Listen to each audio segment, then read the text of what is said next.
দেখো, তাহলে আজকে আমরা যেটা পড়বো সেটা হলো আমাদের এসএসসি জীববিজ্ঞানের তৃতীয় অধ্যায়ের নাম হলো কোষ বিভাজন।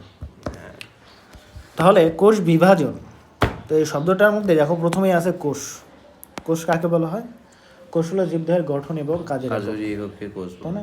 জীবদেহে, তাহলে আমরা বলতে পারি জীবদেহের গঠন ও জীবদেহের গঠন ও কার্যকরী গঠন ও কার্যাবলীর একক হলো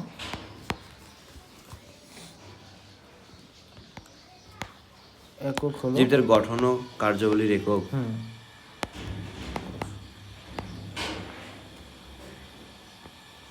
ওকে, এটা তাহলে সংজ্ঞা।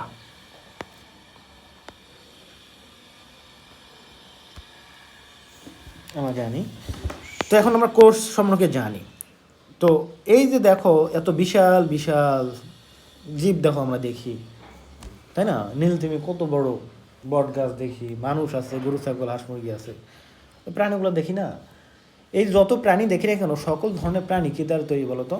কোষ দ্বারা তৈরি, অসংখ্য কোষ দ্বারা তৈরি। যদি বলি একটা পূর্ণাঙ্গ জীব 10^14টি কোষ দ্বারা গঠিত, এরকম বলছিলাম না? 10^14টি কোষ দ্বারা গঠিত হয় অনেকগুলো। ওকে, তো এই যে 10^14টি কোষ দ্বারা একটি পূর্ণাঙ্গ জীব গঠিত, তো এটা কিন্তু তার শুরু থেকেই থাকে না। অর্থাৎ এই প্রতিটি জীবের জীবন শুরু হয় মাত্র কয়টি কোষ থেকে? একটি মাত্র কোষ থেকে তাদের জীবন শুরু হয়। যেমন এখানে একটা দেওয়া আছে, একটা কোষ দেওয়া আছে, যদি দুইটা ভাগ হয়েছে, কোষের ছবি কি এরকম? এটা দুইটা হয়েছে, ভাগ হয়েছে আর কি, দেখাইছে আর কি, দুইটা পার্ট হয়েছে, একটা থেকে দুটো হয়েছে, ভেতরে এরকম থাকে। তো যাই হোক, একটি মাত্র কোষ দিয়ে জীবের সূচনা হয়, সেই কোষটাকে বলা হয় জাইগোট। কি বলা হয়? জাইগোট। একটি মাত্র কোষ থেকে জাইগোট কিভাবে তৈরি হয়? এটা হলো শুক্রাণু আর ডিম্বাণুর মিলনের মাধ্যমে, শুক্রাণু আর ডিম্বাণু একত্রে মিলিত হওয়ার ফলে তৈরি হয় হলো জাইগোট। এবং জাইগোট কোষটা কি হবে? বারবার বিভাজনের মাধ্যমে ভ্রূণ তৈরি হয়। প্রথমে স্যার জাইগোট হবে, হ্যাঁ, তারপরে জাইগোট একটা কোষ, এটা বারবার বিভাজনের মাধ্যমে অনেকগুলো কোষ হতে থাকবে, এক পর্যায়ে আমাদের এই পূর্ণ দেহ আকৃতি লাভ করে। ঠিক আছে? তার মানে প্রতিটা জীবের যাত্রা শুরু হয় একটি মাত্র কোষ থেকে। সেই কোষটার নাম কি? জাইগোট। তাহলে প্রতিটি জীবের জীবনের যাত্রা শুরু একটি মাত্র কোষ থেকে, সেই কোষটার নাম হলো জাইগোট। এখন বললাম এই যে একটি মাত্র কোষ থেকে যাত্রা শুরু হলো, বাট পরিণত বয়সে 10^14টা হলো। কিভাবে হয়? এই যে পরের শব্দের মাধ্যমে, বিভাজনের মাধ্যমে। অর্থাৎ একটা কোষ যে হলো, ওই কোষটা দেখো একটা থেকে এভাবে দুইটা হয়ে গেল, দুইটা থেকে চারটা হবে, এইভাবে পর্যায়ক্রমে বিভাজনের মাধ্যমে আমাদের এত বড় আকৃতি হয়ে থাকে। ঠিক আছে? তো এই বিভাজনটা আবার 3 টাইপের। কোন কোষ বিভাজনে একটা কোষ থেকে সরাসরি দুইটা কোষে হয়, যেখানে দুইটা কোষের বৈশিষ্ট্য সেম থাকে। এটা এক ধরনের, যেটাকে আমরা মাইটোসিস বলি, একটু পরে বিস্তারিত পড়বো। আরেক ধরনের কোষ আছে যেটা নিম্ন শ্রেণীর প্রাণীর ক্ষেত্রে হয়, এখানে একটা থেকে দুইটা হয়, কিন্তু এটা খুবই সরল পদ্ধতি হয়ে থাকে, সহজ সরল। এটা নিম্ন শ্রেণীর এককোষী জীবের ক্ষেত্রে হয়ে থাকে, ব্যাকটেরিয়া, অ্যামিবার ক্ষেত্রে হয়ে থাকে। এটা হলো অ্যামাইটোসিস। তাহলে এটা বললাম মাইটোসিস, আমরা বিস্তারিত পরে দেখতেছি। মাইটোসিস, আর এটা বলতেছি অ্যামাইটোসিস। ওকে, আর একটা কোষ বিভাজন আছে যেটা শান্ত হয়ে থাকে কোথায় বলো তো? জনন কোষে হয়ে থাকে, মিওসিস। অর্থাৎ সেই কোষ বিভাজনের মাধ্যমে শুক্রাণু এবং ডিম্বাণু তৈরি হয়। তো শুক্রাণু এবং ডিম্বাণু তৈরি করার যে প্রক্রিয়া বা তৈরি যে প্রসেস, সেখানে সাধারণত একটি কোষ থেকে 4টা করে কোষ তৈরি হয়। কয়টা? একটা কোষ থেকে 4টা করে কোষ, একটা থেকে 4টা। হ্যাঁ, একটা থেকে যে 4টা তৈরি হচ্ছে, এটাকে বলা হয় মিওসিস। কি বলা হয়? মায়োসিস বা মিওসিস। আর এখানে স্যার মাইটোসিসে একটা থেকে দুইটা। এটা তো একটা থেকে দুইটা, তবে এটা একটা জটিল প্রক্রিয়া, এটা একটু কি সরল প্রক্রিয়া। ঠিক আছে? এটা হলো সরল প্রক্রিয়া, আর এটা হলো জটিল প্রক্রিয়া। ওকে, তো এখন আমরা বিস্তারিত এগুলো জানবো। তাহলে যেটা বুঝলাম, এখানে প্রতিটা জীবের যাত্রা শুরু হয় একটি মাত্র কোষ থেকে, সে হোক বহুজীবী বা পরজীবী, মানে যে হোক, সে হোক এককোষী বা বহুকোষী। দেখো এককোষী জীব থেকে শুরু করে বহুকোষী জীব পর্যন্ত সব ক্ষেত্রে নানা ধরনের কোষ দেখা যায়, কোষ বিভাজন দেখা যায়। এগুলো কোনোটি দেহ বৃদ্ধি ঘটায়, ঠিক আছে, যেমন মাইটোসিস হওয়ার কারণে একটা থেকে দুইটা, দুইটা থেকে চারটা দেহ বৃদ্ধি ঘটায়। আর কোনটি জনন কোষ সৃষ্টি করে, যেটা বললাম মায়োসিস বা মিওসিস, শুক্রাণু এবং ডিম্বাণু তৈরি করবে। আবার কোনোটি দ্বিবিভাজন পদ্ধতিতে সংখ্যা বৃদ্ধি করে, কোনটা ওই যে অ্যামাইটোসিস, দ্বিবিভাজন পদ্ধতিতে সংখ্যা বৃদ্ধি করতে পারে। বিভিন্ন ধরনের কোষ বিভাজন কীভাবে হয়ে থাকে এ সম্পর্কে আমরা এই অধ্যায়ে জানার চেষ্টা করব। তাহলে এখানে এই যে আমাদের কোষ বিভাজন যে পদ্ধতিগুলো আছে এই সম্পর্কে আমরা ডিটেলস জানার চেষ্টা করব বা জানব। ওকে, তাহলে যদি বলি এই অধ্যায়ে আমরা কী কী জানবো, কোষ বিভাজনের ধারণা ব্যাখ্যা করতে পারবো, আসলে কোষ বিভাজন কীভাবে হয় না হয় এগুলো ধারণাটা জানতে পারবো, কোন কোষ বিভাজন কেন হয় এগুলো জানলাম। কোষ বিভাজনের প্রকারভেদ বর্ণনা করতে পারবো, 3 ধরনের টাইপ আছে সেটা আমরা বলতে পারবো। মাইটোসিস ব্যাখ্যা করতে পারবো, মাইটোসিস কীভাবে হয় তার ধাপগুলো কী কী, ঠিক আছে। মাইটোসিসের পর্যায়গুলো বর্ণনা করতে পারবো, যে ধাপগুলো বললাম। জীবদেহে মাইটোসিস কোষ বিভাজনের গুরুত্ব বিশ্লেষণ করতে পারবো, ঠিক আছে, কেন মাইটোসিস গুরুত্বপূর্ণ, কেন দরকার সেই উৎস আমরা বলতে পারবো। মায়োসিস ব্যাখ্যা করতেও পারবো, মায়োসিস কী, কাকে বলে, এগুলো নিয়ে আমরা জানতে পারবো, কেন মেসিস দরকার। জনন কোষ উৎপাদনে, জনন কোষ মানে কি, শুক্রাণু এবং ডিম্বাণু উৎপাদনে মায়োসিসের তাৎপর্য ব্যাখ্যা করতে পারবো, তাই না। আবার দেখো জীবের ধারাবাহিকতা রক্ষায় কোষ বিভাজনের অবদান উপলব্ধি করতে পারবো। যে জীবের ধারাবাহিকতা বলতে কি বোঝায়, যে একটি জীব থেকে অন্য জীব তৈরি হচ্ছে, তাদের বংশধর তৈরি হচ্ছে, এই বংশধরের মধ্যে তার পূর্বের বংশধরের বৈশিষ্ট্য অক্ষুণ্ণ রাখা বা সাদৃশ্য রাখার পেছনে এখানে আমাদের কোষ বিভাজনের কী ভূমিকা আছে সেই সকল বিষয় আমরা এই অধ্যায়ে জানতে পারবো। তো এই হলো আমাদের এই অধ্যায় শেষে আমরা কী কী জানবো, এগুলো কনসেপ্ট। তো এখন দেখো প্রথমে যেটা আছে 3.1, এখানে দেওয়া আছে কোষ বিভাজন এবং তার প্রকারভেদ। তাহলে কোষ বিভাজন কি এবং তার প্রকারভেদ কী কী, দেখো বলছে প্রতিটি জীবদেহ কোষ দিয়ে তৈরি। আমরা কিন্তু জানি জীবদেহ বলতে সেটা কী দ্বারা তৈরি হবে, কোষ দ্বারা তৈরি হবে। একটি মাত্র কোষ দিয়ে প্রতিটি জীবের জীবন শুরু হয়, যেটা বলছিলাম যে প্রতিটা জীবের যাত্রা শুরু হয় কয়টি কোষ দিয়ে, একটা, তার নাম কি বলো তো, জাইগোট। ওকে, একটি মাত্র কোষ থেকে যে যাত্রা শুরু করে তার নাম হলো জাইগোট। ওকে, দেখো বিভাজনের মাধ্যমে কোষের সংখ্যা বৃদ্ধি জীবদেহের একটি স্বাভাবিক এবং অতি গুরুত্বপূর্ণ বৈশিষ্ট্য।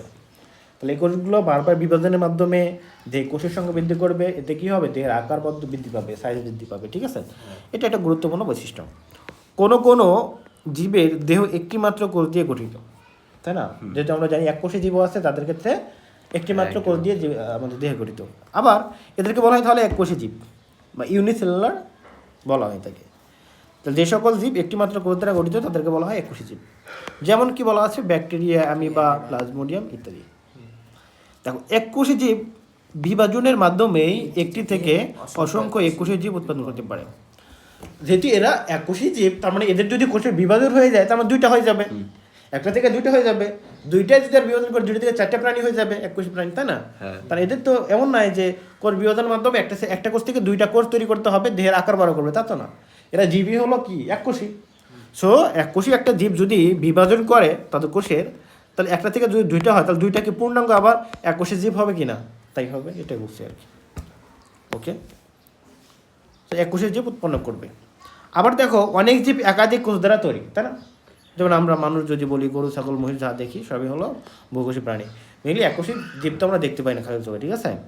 এদেরকে বলা হয় বহুকোষী বা মাল্টি সেলুলার জীব। ওকে, যে মানুষ, বটগাছ, তিমি মাছ ইত্যাদি হলো জীব কোটি কোটি কোষ দিয়ে গঠিত। কত বললাম, 10^14। তো বিশাল দেহি একটি বটগাছের সূচনা ঘটে একটি মাত্র কোষ থেকে। সেই কোষটা কি বলতো, জায়গাটা আবার কেমন, সব কিছু জীব বলতে তো সবারই তো মনে করো সূচনা হয় একটি কোষ থেকেই। হ্যাঁ, তো তারও কি জায়গাটি হবে, শুক্রাণু ডিম্বাণু মিলিত হয় জায়গাটি হবে। গাছের ফির কেমন শুক্রাণু ডিম্বাণু, গাছের শুক্রাণু ডিম্বাণু কেমনে হয়, কেমনে হয় এটা আমরা দেখবো, উদ্ভিদের যখন প্রজনন দেখবো তখন দেখবো। ওই যে পরাগরেণু থাকে না, ও ওগুলা কিভাবে হয়, ওই যে আমরা যে একটা ফুল থাকে, ফুলের মধ্যে এখানে কি থাকে, স্ত্রী কোষ থাকে, এখানে গর্ভাশয় থাকে, গর্ভাশয় থাকে ডিম্বাণু তৈরি হয়, এখানে পরাগরেণু, এই যে গর্ভাণু পতিত হয়, পরাগরেণু কি হবে, পরাগরেণুর ভেতরে শুক্রাণু তৈরি হয়। গাছ কেমন হচ্ছে স্যার, ফুলটা কার গাছের না, না ওখানে বললো না যে গাছ হচ্ছে, তো গাছই তো হচ্ছে, ফুল থেকে এটা কি তো হয়? ফুল হচ্ছে। ফুলের ভেতরে তো এগুলো হয়। মানুষ যে হচ্ছে, হ্যাঁ মানুষের জননাঙ্গে হয় এগুলো প্রক্রিয়া। মিউসিস তৈরি হয় কোথায়? হ্যাঁ শুক্রাণু ডিম্বাণু কোথায় হয়? যখন নিষেক হয় তখন শুক্রাণু ডিম্বাণু মিলিত হয়ে কি হয়? জায়গা তৈরি হয়। কোথায় হয়? এগুলো কি বাইরে হয়? এগুলো গর্ভাশয় হয়, ঠিক আছে? মায়ের গর্ভাশয় এগুলো ঘটে। ও এরকম মায়ের গর্ভাশয় যেমন এটা, উদ্ভিদের গর্ভাশয় হলো ফুলে থাকে। বুঝছি বুঝছি। তো এখানে কি হবে? এর মাধ্যমে এখানে বীজ তৈরি হয়। কি তৈরি হয়? বীজ বীজ। বীজটা কিনে দিলে এখান থেকে গাছ হয়। তো সবার ক্ষেত্রে তো একই, ও বুঝতে পারছো? ওকে, বুঝতে পারছো? হুম। ওকে, তাহলে জাইগোট বা নিষিক্ত ডিম্বাণু যেটা বললাম, ঠিক আছে? নিষিক্ত হয়ে কি স্যার? নিষিক্ত ডিম্বাণু বলতে শুক্রাণুর সাথে ডিম্বাণু মিলিত হয়ে গেছে। একটা ডিম্বাণু ছিল, এর মধ্যে একটা শুক্রাণু কি ঢুকে গেছে, হ্যাঁ ঠিক আছে? যখন একত্র হয়ে যাবে তখন আমরা বলতেছি নিষিক্ত ডিম্বাণু। বুঝতে মানে পারছো? এমনিতে তো ডিম্বাণু এটা নর্মাল ডিম্বাণু। ডিম্বাণুর সাথে যখন শুক্রাণু মিলিত হবে তখন তাকে বলা হয় নিষিক্ত ডিম্বাণু, এবং সেটাকে আমরা বলি কি? জাইগোট। বোঝা গেছে? তাই তো এক মানে শোনো, আমি বলি কথাটা, শুক্রাণুর সাথে ডিম্বাণু মিলিত হওয়াকে নিষেক বলা হয়। হ্যাঁ বুঝতে পারছো? হ্যাঁ তো নিষেকের ফলে যেটা তৈরি হয়, জাইগোট, শুক্রাণুটা ঢোকে কার মধ্যে? ডিম্বাণুর মধ্যে। এজন্য এটাকে বলা হয় নিষিক্ত ডিম্বাণু। বুঝতে পারছো? হ্যাঁ হ্যাঁ হচ্ছে হচ্ছে। ওকে, তো এককোষী নিষিক্ত ডিম্বাণু থেকে কোষ বিভাজন প্রক্রিয়া এক সময় কোটি কোটি কোষের একটি পরিণত মানুষের সৃষ্টি হয়। আবার দেখো, কোষ বিভাজনের মাধ্যমেই পুং এবং স্ত্রী গ্যামেট সৃষ্টি হয়ে নতুন প্রজন্মের জন্ম দেয়। যেটা বললাম, কোষ বিভাজন বলতে কোন বিভাজন? মায়োসিস। মায়োসিস কোষ বিভাজনের মাধ্যমেই কি হয়? পুং গ্যামেট আর স্ত্রী গ্যামেটের তৈরি হয়। পুং গ্যামেট বা স্ত্রী গ্যামেট বলতে কি বোঝায় বলো তো? পুং গ্যামেট মানে হলো শুক্রাণু, স্ত্রী গ্যামেট মানে কি? ডিম্বাণু। তাহলে পুং গ্যামেট মানে কি? পুং গ্যামেট মানে হলো শুক্রাণু, মনে রাখবা। এবং স্ত্রী গ্যামেট মানে ডিম্বাণু। বোঝা গেছে? তাহলে এই পুং গ্যামেট আর স্ত্রী গ্যামেট মিলে কি তৈরি করে? জাইগোট তৈরি করে। যেটা আবার এক কোষী, তাই না? এটা দুইটা কোষ ছিল, শুক্রাণু একটা কোষ, ডিম্বাণু একটা কোষ, মিলিত হয়ে একটা কোষ তৈরি করলো, তার নাম হলো জাইগোট। হ্যাঁ ওকে,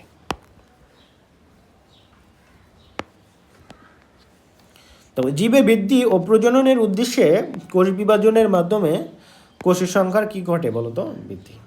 তাহলে কোষ বিভাজন উদ্দেশ্যটা কি? জীবের বৃদ্ধি। একটা কোষ থেকে অনেক বহুকোষী প্রাণী হয়ে যায়, ঠিক আছে? যেমন মানুষের যাত্রা শুরু হয় একটি কোষ থেকে, পরিণত অবস্থায় 10 বা 14টা কোষ হয়ে যায়। হ্যাঁ প্রজননের উদ্দেশ্যেও, তাহলে দেহ বৃদ্ধি করার জন্য, আবার প্রজননের উদ্দেশ্যে, যেমন শুক্রাণু আর ডিম্বাণু তৈরি করা, এটা প্রজননের উদ্দেশ্যে। তাহলে এদের কি হবে? কোষের সংখ্যা বৃদ্ধি ঘটে। তাহলে দুইটা কারণে কোষের সংখ্যা বৃদ্ধি করতে পারে, একটা হলো বৃদ্ধি আর একটা হলো প্রজননের উদ্দেশ্য, ঠিক আছে? বুঝতে হবে। দেখো, জীবদেহের দুটি গুরুত্বপূর্ণ কোষ বিভাজন প্রক্রিয়া হচ্ছে মাইটোসিস এবং মিওসিস। তাহলে এটা হলো খুবই গুরুত্বপূর্ণ দুইটা প্রক্রিয়া, একটা হলো মিওসিস, একটা হলো মাইটোসিস, যেটা উন্নত প্রাণী। মাইটোসিস কেন? মাইটোসিস তো এক কোষীদের মধ্যে ঘটে না? মাইটোসিস এককোষী ঘটবে কেন? বহুকোষী জীবের ক্ষেত্রে তো মাইটোসিস ঘটে। একটা কোষ থেকে অনেক অনেক কোষ হয়। আর এই যে অ্যামাইটোসিস যেটা, এটা ঘটে নিম্ন শ্রেণীর প্রাণীর ক্ষেত্রে, মানে এককোষী। একটা প্রাণী থেকে সরাসরি দুটা প্রাণী হয়ে যায়, এককোষী জীবের ক্ষেত্রে ঘটে। ওকে, আচ্ছা, এই যে এই মাইটোসিসের মধ্যেই কি স্যার এই যে প্রোফেজ প্রোমেটাফেজ? তো এখন যেটা বললাম তোমাদের বইয়ে অ্যামাইটোসিস নাই, তাহলে কোষ বিভাজন প্রক্রিয়া কয় প্রকারের? 3 প্রকারের। 2 প্রকার দেওয়া আছে, আরেকটা কি বলতো? অ্যামাইটোসিস। অ্যামাইটোসিস এটা হলো কি? সরল কোষ বিভাজন, যেটা হলো এককোষী জীবের ক্ষেত্রে হয়ে থাকে, ঠিক আছে? এককোষী জীবের ক্ষেত্রে এককোষী দেওয়া, তাই লেখা দেখো এককোষী জীবে হয়। ওকে, তো এখানে আমরা পড়বো কি? মাইটোসিস এবং মিওসিস। ওকে, অ্যামাইটোসিস ছোট ক্লাসে পড়ে আসতো, আমি ইন্টারে গিয়েও পড়বা, একটু দেওয়া আছে ক্লাসে। এটা পড়ছো না অ্যামাইটোসিস? হ্যাঁ কোষী স্যার, ব্যাকটেরিয়া ছত্রাক ওদের মধ্যে ঘটে না? এই যে এখানে পড়লা না, এই যে এখানে কি কি দেওয়া ছিল? হ্যাঁ ব্যাকটেরিয়া, অ্যামিবা, প্লাজমোডিয়াম, এগুলোর মধ্যে হয়। এখন দেখো, যেটা আমরা শিখবো প্রথমে মাইটোসিস। তো মাইটোসিস কোষ বিভাজন একটা গুরুত্বপূর্ণ কোষ বিভাজন পরীক্ষা। আমরা বললাম যে কোষ বিভাজন দুইটা উদ্দেশ্যে হয়ে থাকে, একটা হলো জীবের বৃদ্ধি আর একটা হলো জীবের প্রজননের উদ্দেশ্যে। তো এখানে মাইটোসিস হয়ে যায় কিসের উদ্দেশ্যে বলো তো? জীবের বৃদ্ধির উদ্দেশ্যে, জীবের মানে মাইটোসিস হয় জীবের বৃদ্ধি। বৃদ্ধির জন্য। মাইটোসিস জীবের বৃদ্ধি। অর্থাৎ একটা কোষ থেকে দুইটা, দুইটা থেকে চারটা, চারটা থেকে আটটা, এইভাবে বিভাজন হয়ে থাকে, ঠিক আছে? সো এটা কি করে, জীবের বৃদ্ধি করে, এক কোষী জীবকে কোটি কোটি কোষে পরিণত করে, মানে এক কোষ থেকে কোটি কোটি কোষে পরিণত করে ফেলে। ওকে, তাহলে দেখি একটু পড়ি কি বলছে।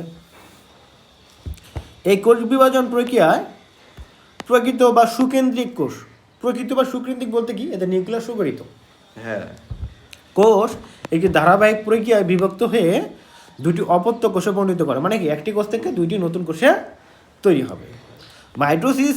মাইটোসিসের নিউক্লিয়াস প্রায় সমানভাবে একবার বিভাজিত হয়। কয়বার বিভাজিত হবে? একবার। অর্থাৎ একটা নিউক্লিয়াস ভাগ হয়ে কয়টা হবে? দুইটা হবে। নিউক্লিয়াসের প্রতিটি ক্রোমোজোমও একবার করে বিভাজিত হবে, অর্থাৎ কোষে যা কিছু আছে সব কিছু কী হবে? একবার করে বিভাজিত হবে। সাইটোপ্লাজমে একবার কি হবে? বিভাজিত হবে। বুঝতে পারছো? সব কিছু কী হবে? একবার করে বিভাজিত হবে। দেওয়ার দরকার ছিল কি একবার? তাই মাইটোসিস বিভাজনে কোষের মাতৃকোষ এবং অপত্য কোষের ক্রোমোজোম সংখ্যা তথা ডিএনএ এর পরিমাণ কি হবে? সামান্য থাকে, মানে সমান থাকে। সমান থাকে। বিষয়টা বুঝছো? না স্যার। আচ্ছা, তাহলে বিষয়টা হলো একটা কোষ আছে এখানে, কোষ আছে, মাঝে কোষের মাঝে কি থাকে? নিউক্লিয়াস। নিউক্লিয়াস। কটা নিউক্লিয়াস থাকে? একটা স্যার। বেশি থাকতে পারে, ওগুলা বাদ। আমরা একটা ধরি প্লাজমোডিয়াম, যেগুলো বেশি থাকে ওদেরকে প্লাজমোডিয়াম বলি, সিনোসাইটিক বলি উদ্ভিদ ক্ষেত্রে, আর প্রাণী কোষের ক্ষেত্রে প্লাজমোডিয়াম বলে থাকে, যাদের ক্ষেত্রে বেশি কোষ থাকে, নিউক্লিয়াস থাকে, একাধিক নিউক্লিয়াস থাকে। আচ্ছা, নিউক্লিয়াসে কি থাকে বলো তো? ক্রোমোজোম থাকে না? অনেক কিছুই তো থাকে। অনেক কিছু থাকে। নিউক্লিয়াসের মধ্যে মেলে কি থাকে বলো? ক্রোমাটিন তন্তু থাকে না? ক্রোমাটিন জালি। আর নিউক্লিওলাস আর ক্রোমাটিন তন্তু থাকে, তাই না? তো এখানে মনে করো ধরলাম কি বলো তো, এখানে ক্রোমাটিন বস্তু থাকে। ক্রোমাটিন তন্ত্র ক্রোমাটিন বস্তু না, একই বললো, ক্রোমাটিন তন্ত্র বললো, তন্ত্রের মধ্যে থাকে তো। ও ক্রোমাটিন তন্তু আর নিউক্লিওলাস। হ্যাঁ, এভাবে থাকে, ঠিক আছে, বেশ আমার কাছে আছে। ওকে, এখানে নিউক্লিওলাস মাঝে আছে, নিউক্লিওলাস। এখন এই ক্রোমাটিন তন্ত্রের মধ্যে কি থাকে বলো তো? ডিএনএ থাকে, তাই না? ডিএনএ আর এনএ থাকে না? নিউক্লিয়াসের মধ্যে ডিএনএ থাকে, আর সাইটোপ্লাজমে আরএনএ থাকে, ঠিক আছে? ওকে, এখন কথা হলো মাইটোসিস কোষ বিভাজন কি হয়? এই যে ভাগ হয়ে যায়, অর্থাৎ এই নিউক্লিয়াসটা দুইটা হয়ে যাবে, সাইটোপ্লাজমে দুইটা হয়ে ভাগ হয়, মানে এরকম হয়। ভেতরে এরকম হয়, আমরা একটু পরে দেখতে পারবো। এই যে এটা কোষ আছে, কোষ ধরলাম আছে, মাঝে থেকে কী হবে? এই যে নিউক্লিয়াসটা ভাগ কটা হয়ে যাবে? নিউক্লিয়াস একটা, দুইটা হয়ে যাবে। কেমন স্যার? ওরে বিভাজন পরীক্ষার মধ্যে হয়ে যাবে, আমরা দেখবো পরে। পর্যায়ে কটা হয়ে যাবে? দুইটা। এক পর্যায়ে কী হবে? মনে করো সেপারেট হয়ে গেল। স্যার একটু আরেকবার ওইটা একটু বলেন তো। মনে করো একটা নিউক্লিয়াস কটা হয়ে যাবে? দুইটা। এখন বুঝছো এটাও? হ্যাঁ, নিউক্লিয়াস, হ্যাঁ নিউক্লিয়াস একটা, মানে একটা থেকে কটা হয়ে গেল? দুইটা। এটা এই বুঝছো? যে এইটা তো নিউক্লিয়াস, হ্যাঁ। এটা দুইটা হয়েছে। হ্যাঁ, দুইটা হয়ে গেল। তো তাহলে ওইভাবে কেন দিলেন? আমরা তো এইভাবে দিতে পাইতাম। এমনি দেখালাম যে দুইটা হলো, ঠিক আছে? দুইটা হলো, তাহলে দুইটা হলো, ঠিক আছে? হ্যাঁ। এখন কথা হলো এটা কি দুইটা হয়েছে না? তো এদের মধ্যে মনে করো দুইটা হয় কিভাবে? এর মধ্যে কি ছিল বলো তো? এই যে ক্রোমাটিন তন্তু ছিল না, অর্থাৎ ডিএনএ ছিল কিনা, ক্রোমোজোম ছিল কিনা? তো ক্রোমোজোমগুলো কি হয়? মনে করো এখানে ছিল, মনে করো এটা আমি ধরলাম, এখানে কয়টা ক্রোমোজোম ছিল? 4টা ক্রোমোজোম ছিল, 3টা বা 4টা ছিল নিউক্লিয়াসের মধ্যে। তো 4টা কি হয়ে যায়? ভাগ হয়ে যায় সমান ভাগে। তো মনে করো 4টা যদি সমান ভাগে ভাগ করে দেই, তাহলে আমি ভাগ করে দিলাম। তাহলে এই পাশের গুলা গেল হলো মনে করো একটা ক্রোমোজোমে একটা নিউক্লিয়াসে, এই পাশে গেল আরেকটা নিউক্লিয়াসে। প্রতিটি নিউক্লিয়াসে কটা করে হলো? 4টা। আগে কটা ছিল? 4টা। আবার প্রতিটি নিউক্লিয়াসে তো হলো, ভাগ হয়ে গেল, সেখানে কটা করে হলো? 4টা। তাহলে সমান না? এই জন্য বললো যে আগে মাতৃকোষ, মানে আগের যে কোষ ছিল সেখানে যে কটা ক্রোমোজোম ছিল, নতুন তৈরি কোষেও সেই কয়টা করে ক্রোমোজোম থাকবে, কারণ ক্রোমোজোম অর্ধেক করে ভাগ করে গেছে। ভাগ হয়ে আবার পূর্ণাঙ্গ 4টা হয়েছে কিনা বলো তো? বুঝতে পারছো এটা? হ্যাঁ স্যার। আমাদের সাইটোপ্লাজম একবার বিভাজিত হবে। হ্যাঁ, এই সাইটোপ্লাজমটা কি হবে? এই যে মাঝে ভাগ হয়ে গেল, সেপারেট হয়ে গেল, হয়ে মনে করো এই দুইটা কোষে, এই দুইটা আলাদা হয়ে দুইটা এখানে আমাদের আলাদা কোষ তৈরি হয়ে যাবে। দুইটার মধ্যে কি থাকবে? নিউক্লিয়াস থাকবে, তাই না? নিউক্লিয়াস থাকবে, এরকম দুইটা কোষ হয়ে গেল, ঠিক আছে? তাহলে এই জন্য বলি যে দেখো এই মাইটোসিস কোষ বিভাজনের মাধ্যমে যে দুইটা কোষ তৈরি হয় তাদের বৈশিষ্ট্য কি থাকবে? এটা আদি বৈশিষ্ট্য কি থাকে? সমান থাকে। আদি কোষের, মাতৃকোষে, অর্থাৎ যে কোষ থেকে দুইটা কোষ হলো ওই কোষটা এই কোষটা একই থাকবে। এই কোষ আর এই কোষের বৈশিষ্ট্য এক, এই কোষের এই বৈশিষ্ট্য এক।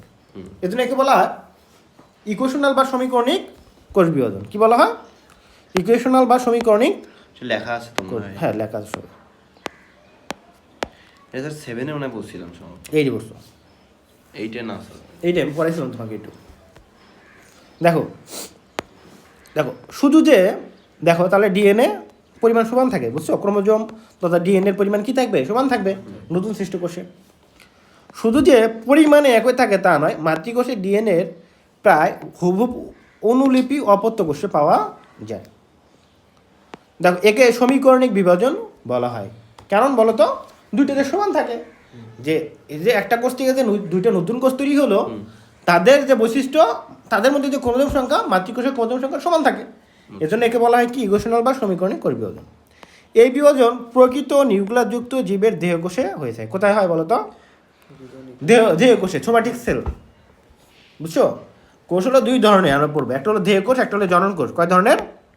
একটা হলো দেহকোষ, কি কি দুই ধরনের? কোষ দেহ, জীবদের কোষ দুইটা, একটা হলো জনন কোষ। কোষ। তো এখানে দেহকোষে ঘটে হলো মাইটোসিস, আর আমরা জানি জনন কোষে কি ঘটবে? শুক্রাণু ডিম্বাণু তৈরি হবে। এখানে ঘটে কি? মিওসিস। তো জনন কোষে কি ঘটবে? জনন কোষে মিওসিস। মিওসিস। আর দেহকোষে ঘটবে অ্যামাইটোসিস। মাইটোসিস। ও মাইটোসিস। ঠিক আছে, তাহলে এখানে ঘটবে হলো মাইটোসিস, এখানে ঘটবে হলো মিওসিস। মিওসিস। কোষ দুই। ওকে,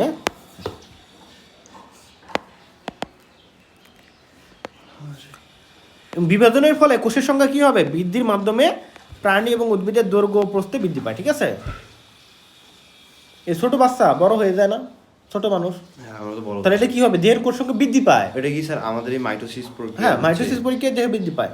প্রতিটা জীবের দেহ বৃদ্ধি পায়। এই জীবের বৃদ্ধি মানে জীবের বৃদ্ধি মানে আমাদের এই দেহটা যে বড় হচ্ছে, বড় এটাকেই হচ্ছে। বোঝানো হচ্ছে। হ্যাঁ হ্যাঁ, তাহলে এটা মাইটোসিস মানে বৃদ্ধি পাইছে, মানে কোষের সংখ্যা বাড়তেছে। হ্যাঁ, আর কোষের সংখ্যা বাড়ে কোন বিভাজনের মাধ্যমে? মাইটোসিস বিভাজনের মাধ্যমে। মাইটোসিস বিভাজন। ওকে, তাই এটা যদি কারো বন্ধ হয়ে যায়, যখন বন্ধ হয়ে যাবে তখন আর বৃদ্ধি হবে না। এটা কখন বন্ধ হয়ে যায়? অ্যাডাল্টে পূর্ণবয়স্ক হওয়ার পরে। কারো কেউ কি, সবাই কি সারা জীবন বৃদ্ধি পায়? হ্যাঁ সারা জীবন বৃদ্ধি হয় দেহ? না না, গ্রোথ কমে যায় না, মানে অফ হয়ে যায়। কিন্তু অফ হয়ে যায় ওরকম না, এখন থেকে যারা ছোট এটা স্যার বৃদ্ধ বয়সে বন্ধ হয়ে যায়। মানে বিদ্যুৎ বন্ধ হয় যায় এরকম না। কথা ওই 40 একটা 40 না, গেলে মনে হয়। কথা হলো যে মানে মাইটোসিস কোষ বিভাজন দুইটা কাজে ভাবে হতে পারে। একটা হলো বৃদ্ধির কাজে, যেমন যেটা নির্দিষ্ট একটা বয়স পর্যন্ত হতে পারে, বা 19 বছর বা 20 বছর পর্যন্ত হতে পারে। ওকে, আর একটা জিনিস হয় কি কাজে বলো তো? আর একটা হলো যে ক্ষয়পূরণ করার জন্য। প্রতিনিয়ত আমাদের দেহে ওইটা হয়ে থাকে। মনে করো আমাদের দেহে কোথাও কেটে গেল, আবার পূরণ হয়ে যায় না। তো কই পূরণ হয় এটা? কে বলছে? তুমি তোমার হাতে একটা মাংস কেটে ফেলে দাও তো, ওটা ভরাট হয়ে যাবে না? তো এইটা কই ভরাট হয়? এটা ভরাট হয়েছে না, দাগ হয়েছে, বাট এটা কি তুমি যখন কাটছো তখন গর্ত তৈরি হয়েছিল না? হ্যাঁ তো পরে ভরাট হয়েছে না? তুমি এখানে তোমার মাংস কেটে ফেলা যাও তো, ওই নিচ থেকে উপর থেকে ভেসে উঠবে না? হ্যাঁ, উঠবে তো। ওঠে কি না? ওইটার জন্য আচ্ছা, মাইটোসিস। ফোড়া হয় না? ফোড়া ফোড়া হলে দেখো না ওই যে গর্ত হয়ে যায় না? হ্যাঁ, হ্যাঁ, গর্তটা পূরণ হয় পরে কি দিয়ে?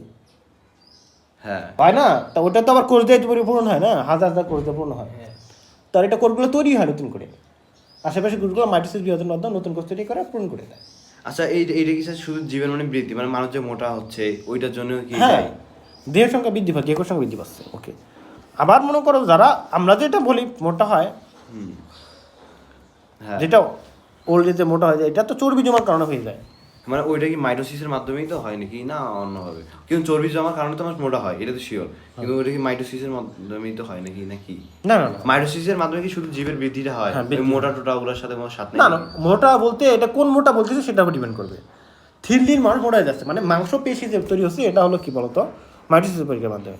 বাট এক্সট্রা ভেতরে ফ্যাট তৈরি হচ্ছে, ওটা কিন্তু মাইটোসিস না, চর্বির জন্য না? চর্বি জমা হচ্ছে। আচ্ছা। ঠিক আছে,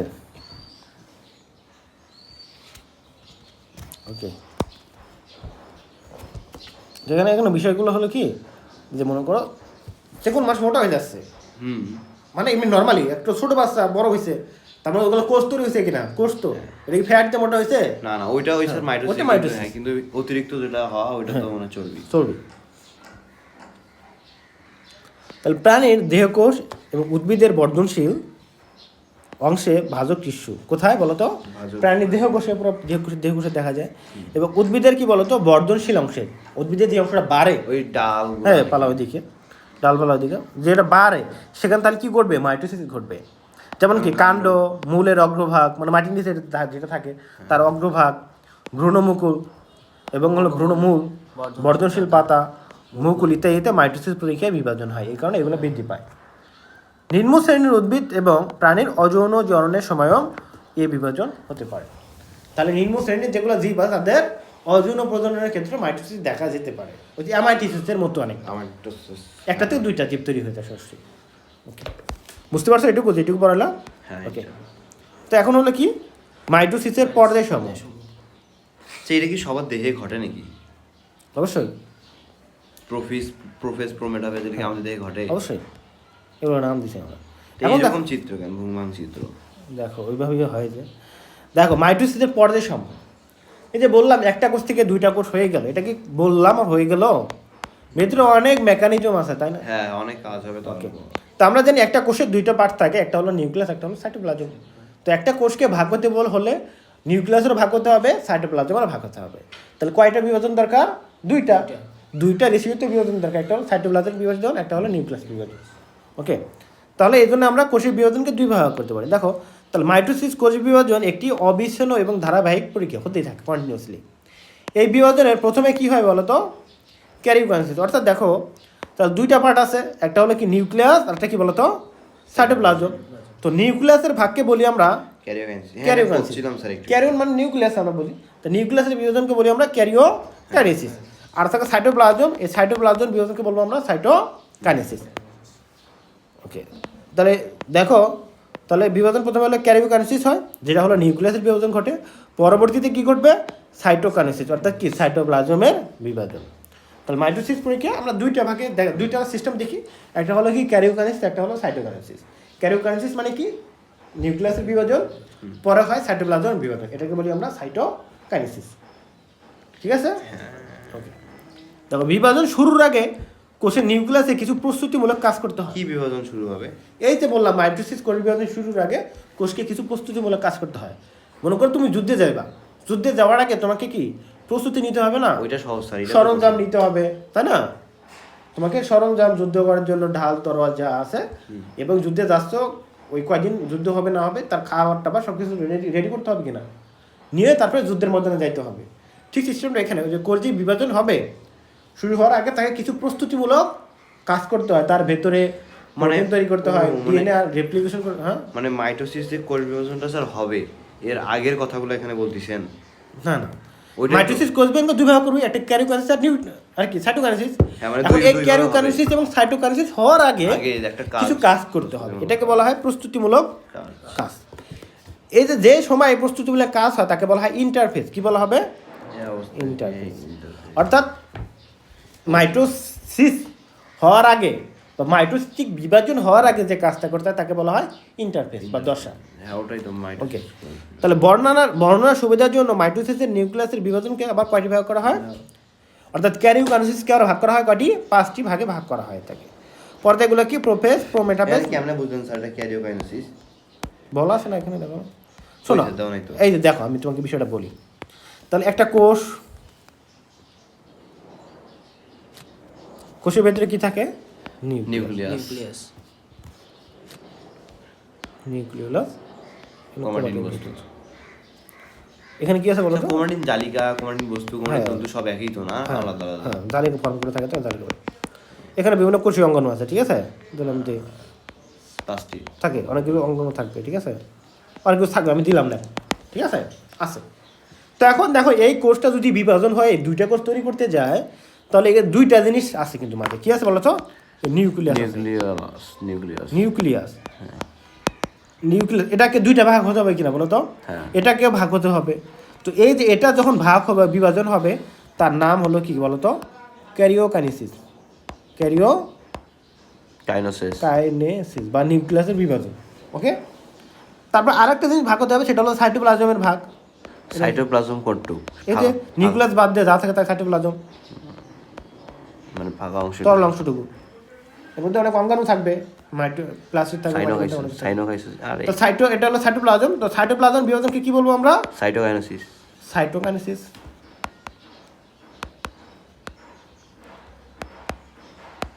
বুঝতে পারছো? এখন কথা হলো, একটা কোষ বিভাজন করবে, নিউক্লিয়াসের বিভাজন করবে, সাইটোপ্লাজম বিভাজন করবে, তো করার আগে তার ভেতরে কিছু পরিবর্তন দরকার হয়, করতে হবে। তার ভেতরে কিছু পরিবর্তন করতে হয়, কিছু প্রস্তুতিমূলক কাজ করতে হয়, ঠিক আছে? এই প্রস্তুতিমূলক কাজের পর্যায়কে মানে যখন এই প্রস্তুতিমূলক কাজ করা হয় সেই টাইমটাকে বলা হয় ইন্টারফেস। কি বলা হবে? ইন্টারফেস মানে বিরতি পর্যায়। বুঝতে পারছো? বোঝা গেছে? হ্যাঁ। অর্থাৎ ইন্টারফেস পর্যায়ে কি হবে, কোষের প্রস্তুতিমূলক কাজ হয়, কাজ করার পরে কি হবে, নিউক্লিয়াস বিভাজন করবে, সাইটোপ্লাজম বিভাজন করবে। বোঝা গেছে এইটুকু? আর যদি সহজ করে বলি, যে একটা কোষ ছিল, হ্যাঁ বুঝছি স্যার। একটা কোষ থেকে কটা কোষ তৈরি হয়? দুইটা। নিউক্লিয়াসের ভাগ হয়, এই ভাগ হলো দুইটা কোষ হয়েছে, ঠিক আছে? মাছ দিলাম আমি, নিউক্লিয়াস দিলাম এখানে, তো দুইটা কোষ হলো। এখন এই কোষ থেকে আবার বিভাজন করবে না? এখন এই বিভাজন করবে, এখান থেকে মানে এই করার যে মধ্যবর্তী সময়টাকে বলা হয় ইন্টারফেস। ইন্টারফেস, হ্যাঁ বুঝছি আমি। এরও সামনে কি ছিল? ইন্টারফেস ছিল কিন্তু। তাহলে এখানে আবার কোষটা আসলো, স্যার এখানে কি 4টা হবে? এখান থেকে কয়টা হবে? আবার 2টা হবে, ঠিক আছে? তাহলে এই কোষটা থেকে স্যার 2টা হচ্ছে। হ্যাঁ, তাহলে দেখো এই যে এই কোষটা এটা দিলাম, এই কোষটা এখানে ভাগ হলো, আর এই কোষটা থেকে মানে এই কোষটা এখানে, এই কোষটা এটা, মানে এই কোষটা ভাগ 2টা হয়েছে, এই কোষটা এটা। কথা হলো এটা মনে করো তৈরি হলো, তৈরি হয়ে কিছুদিন বসে থাকবে মনে করো কিছুক্ষণ, মানে তার ভেতরে কিছু পরিবর্তন আনতে হবে, যুদ্ধে যাওয়ার জন্য প্রস্তুতি নিতে হবে। প্রস্তুতি নিতে নিতে এই পর্যায়ে তো আসার পরে কি হবে? বিভাজন হয় বা 2টা হয়ে গেল। এই যে মধ্যের সময়টাকে বলা হয় কি বলতো? ইন্টারফেস। বুঝতে পারছো? আবার এরও কি হবে, এটা তৈরি হলো, তৈরি হওয়ার পরে আবার কিছু প্রস্তুতির সময় নিতে হবে, এটাকে বলা হয় ইন্টারফেস। পরে এখান থেকে আবার কি হবে? 2টা হবে।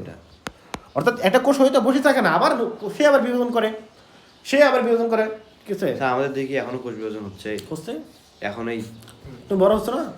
হ্যাঁ হবে না কেন? হবে, হচ্ছে, মানে এটা কি প্রতিনিয়ত চলে? প্রতিনিয়ত হচ্ছে তো ভেবে থাকে। তবে সকল কোষে আবার বিভাজন হয় না, স্নায়ু কোষ বিভাজন হয় না, কেন বিভাজন? ওগুলো বড় ক্লাস শিখবা, যে বিভাজন একটা কোষ বিভাজন হবে কি না হবে এটা ডিপেন্ড করে অনেকগুলো বিষয়ের উপরে। ওটা মানে নির্ভর করে ইন্টারফেসের উপরে। ইন্টারফেসের নির্দেশন স্নায়ু কোষ কোনগুলো? ব্রেইন মানে মাথা বড় হয় না মানুষের? না, ব্রেইন যেটা আসলে ওইটাই ফিক্স। তাহলে মাথাটাই বড় হয়, মানে কোষ বাড়ে না, কোষের আকার সাইজ বাড়তে পারে কিন্তু কোষ বাড়ে না। 10টা ছিল 10টাই আছে। 10টা হচ্ছে। বুঝতে পারছো এখন এগুলা? এখন কথা হলো এই যে ক্যারিওকাইনেসিস বললাম, নিউক্লিয়াসের বিভাজন, এটা যেহেতু একটা লং প্রসেস,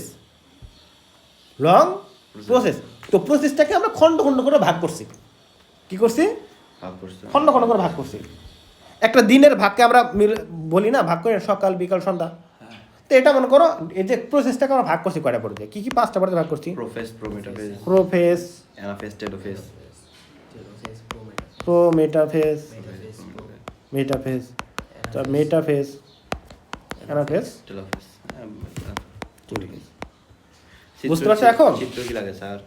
অবশ্যই লাগবে, চিত্র লাগবে। তাহলে দেখো, তাহলে বললাম এখানে এই যে ক্যারিওকাইনেসিসকে 5টি পর্যায়ে ভাগ করা হয়েছে: প্রোফেস, মেটাফেস, অ্যানাফেস এবং টেলোফেস। ঠিক আছে? এখন দেখো প্রথম পর্যায়ে কোনটা? প্রোফেস। তারপরটা কি বলো তো? Anaphase, metaphase. তারপরটা কি বলো তো? Metaphase, anaphase, telophase. তারপরটা হলো অ্যানাফেস, তারপরটা হলো এই অ্যানাফেস চিত্র। এর কথা হলো প্রত্যেকটা চিত্রই তোমাদের 8টা শিখতে হবে। আমি শিখাই দেবো কিভাবে করতে হবে। 8টা না, এটা আমার কঠিন লাগে। কঠিন না, আমাদের সহজ হয়ে যাবে, ঠিক আছে? এবং তাদের বৈশিষ্ট্য কিছু জানতে হবে, ঠিক আছে? তো আজকে এটুকুই পড়া, ঠিক আছে? শুধু এই নামটুকু মুখস্থ করো, কয়টা ধাপ আছে যেটুকু পড়লে এটুকু পড়ো। বেশি পড়ায় না স্যার, রোজার মাসে পড়তে ইচ্ছা হবে না বেশি। মুখস্থ করো, আরও তো পড়া আছে, কেমিস্ট্রিগুলো করতে হবে, মানে কোন কেমিস্ট্রি? যেটুকু পড়া দিলে